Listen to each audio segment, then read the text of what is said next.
Strikt pastry. Vertinsi Marijampolę. Aš daug tų miestų aplankų, bet žinokit, aš pasakysiu, taip Marijampolė mažiausiai šventiškai pasipuošus būna. Miesto dekoracijų, žinokit, neaptarnės, nes 3 metai vis dar matau 3 baltus lapelius, 1 žalią. Tulpė, pakalnutė, dobelėlis. Kaip debilėlis jaučiuosi, nes nesuprantu. Čia irgi papuošta, bet nejauku kažkaip. Bet apsisūkim. Va iš šitos pusės jau jaukiau. Tokio didumo aikštę turit. Šventinės nuotaikos man trūksta. Aš gal reiktų pamažinti aikštę. Iš visų 3 metų man šiemet labiausiai Marijampolė patinka. Vieni metai nuvirta, kitais metais man nelabai patiko.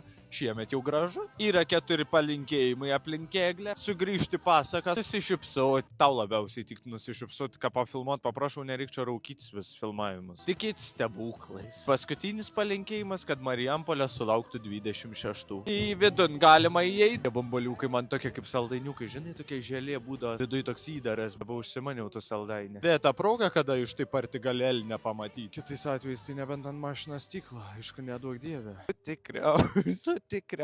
Tu tikriausiai lapė snapė. Eglutė graži kaip ir eglutė. Jeigu Marijampolės eglė būtų daina, tai būtų šita. Nusišypsok, nusijuok ir viskas bus gerai. Rašykit komentaruose, kaip jums Marijampolės eglė. Arrivederci.